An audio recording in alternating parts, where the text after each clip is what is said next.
Hello all, welcome to lectures of electrical installation maintenance and testing. We are discussing unit 4, condition monitoring and testing of electrical equipment, and in this lecture we are going to discuss one fault detection technique, that is motor current signature analysis. These are learning outcomes. At the end of this lecture you will be able to revise various fault diagnostic methods. You will understand what is the concept of this motor current signature analysis, and you will be able to enlist various software which are developed with the help of using concept of motor current signature analysis, which will be definitely further useful for your uh, career development. Now, these are various fault diagnostic methods, uh, and I would like to discuss some basics of signature analysis with this slide. So please understand, I will give you a very simple example of signature analysis. Uh, what happens whenever you open any bank account? There, your reference signature is available, and whenever you want to withdraw some money for you, or you are giving some check to some other person, what happens? Every time bank person is matching your earlier done signature while opening the account. uh, he is comparing that earlier done signature with your current signature. So it's a kind of matching the reference signature and the signature done by you every time on your check. And if it is not matching, then your withdrawal is rejected. So in a similar manner, here for the fault diagnostics of induction motors, we are having some references. Like here you can observe laboratory testing you are doing, and with some known faults, and you are having some previous field experiences, so that database is available in terms of a library kind of thing in your system. And what happens, you are continuously monitoring your equipment position, kind of induction motor or any other rotating equipment, with the help of some sensors. So you are having sensors with you, various sensors, like you can measure the vibrations, you can measure the current, you can measure the magnetic flux, because induction motor works on the principle of electromagnetic induction, and you can measure voltage also. After sensing that signal, what you are doing some processing on that signal with the help of various techniques. Like you can calculate its root mean square value, you can apply Fourier transform, you can apply fast Fourier transform, you can have time frequency domain, that's wavelet, uh, you can have higher order some stats might be available for you. Then you can use process of Parkes transformation, and you may calculate some negative sequence current available, and you can conclude. So what happens after the signal processing, whatever output comes, you are comparing with your reference, and then you are concluding about which fault has occurred in the system. So that is why it's a kind of a comparison with already available data. So this is nothing but your signature analysis.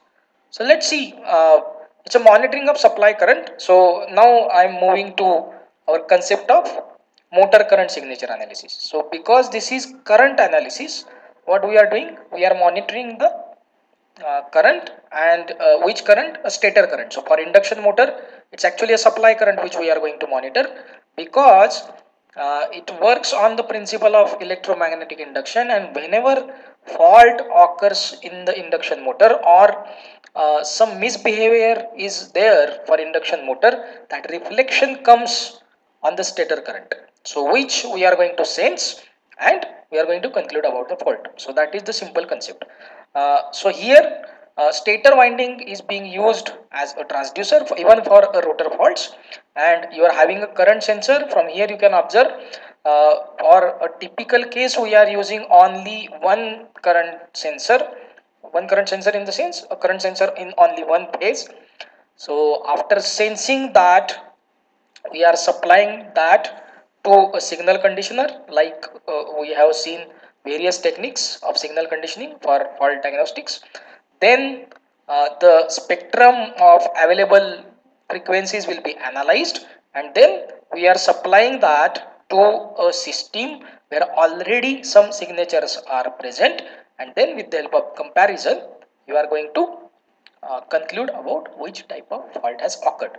So this is nothing but these are nothing but basic concepts of motor current signature analysis. Let's go ahead. Which kind of faults can be detected by motor current signature analysis? Almost all, because what we have said already, whatever may be the misbehavior in the induction motor, the reflection comes on stator current, that is input current.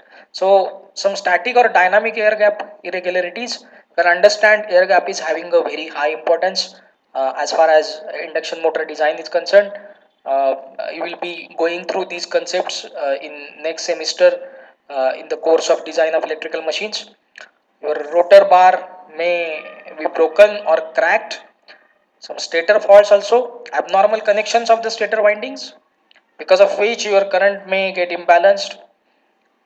Bent shafts, bearing and gearbox failures. So here you can see almost all failures which are occurring in induction motor are getting detected by this method.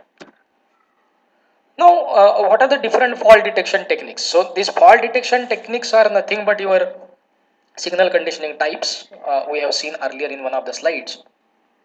So we'll not go into the total details or mathematical details of this, because this is actually out of scope of your curriculum. But definitely I would like to discuss each and every type, a very basic part. So let us take a first fault detection technique, which is called as a fast Fourier transform. So this technique you are learning in your course of mathematics, and you are aware of.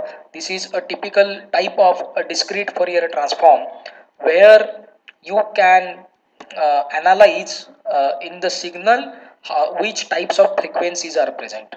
So if you take any motor current and if you do its FFT analysis, you will be able to track the spectrum of frequencies present over there, and from that you can conclude which type of fault has occurred. So this kind of technique is typically suitable for only stationary signal characterization.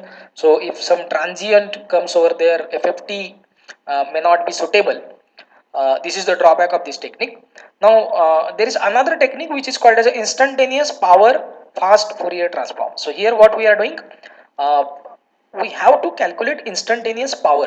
So this is not a pure motor current signature analysis technique, but additionally we have to have some voltage sensor also with your current sensor. Then with the help of current and voltage measured, you can calculate the uh, instantaneous power. But the benefit of this is giving you some extra information compared to your only current measurement, and that's why it's more reliable. So instantaneous power fast Fourier transform technique is more reliable as far as fault diagnosis is concerned compared to your conventional methods. The next method is demodulated current spectrum. So there is presence of demodulation. Now there are typical carrier frequencies like 50 hertz or 60 hertz, and what happens if some noise comes into these carrier frequencies, it will give you some wrong results. So this demodulation is nothing but removal of carrier frequencies from the spectrum, and once those carrier frequencies are removed, then you can analyze the spectrum and you can conclude about the fault. Next very popular technique nowadays, which is called as a wavelet transform. There is a difference between Fourier transform and wavelet transform. Fourier transform only gives you frequency resolution, but may not be giving you the time resolution. So this wavelet transform is beneficial because it gives you resolutions of both time and frequencies, and it actually, when you are applying it, it breaks down your signal into n number of wavelets, and with the help of those wavelets you can conclude about which type of fault has occurred. So this is very popular technique nowadays, wavelet transform. Not only in this area, it's being used for n number of other fields also, like uh, electrical system protections and all.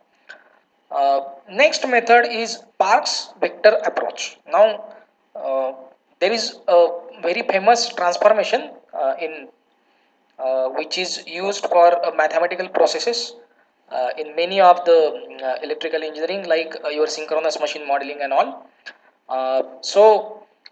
This Parkes transformation is nothing but conversion of three phases, that is ABC, into two phases, that is two currents you will be getting, that is D axis current and Q axis current.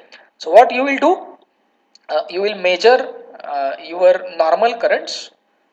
Now here the requirement is, we have earlier seen, we only require one current sensing for a normal case, but when you are using Parkes vector approach, you will be requiring a three current sensing, because you are going to convert your three ABCs, three currents ABC into two currents, that is D axis current and Q axis current. And then what will happen when there is a normal situation for any induction motor, and if you plot on if you plot D axis and Q axis currents, then you will be getting a shape like a circle in a normal position, and if some fault occurs, then there will be some deflection to that circle. So comparing the circle's position, whether it's a normal or it's a deflected, you can conclude about the faults. This is called as a Parkes vector approach. Some advancements are also coming in this area, in this typical technique, where you can do some again signal conditioning and spectrum analyzation. You can conclude about the faults. Last but not the least, which is a very good area of research nowadays, using artificial intelligence techniques. Because if you compare your signature analysis and AI techniques, in AI also it happens, you are giving some training to a particular system, and then you are comparing actual results with already available results, and you are concluding about the faults. So there are very popular techniques like fuzzy logic, uh, artificial neural network, then pattern recognition. So with the help of these techniques, you can definitely detect faults which are occurred in induction motor, which is a part of motor current signature analysis.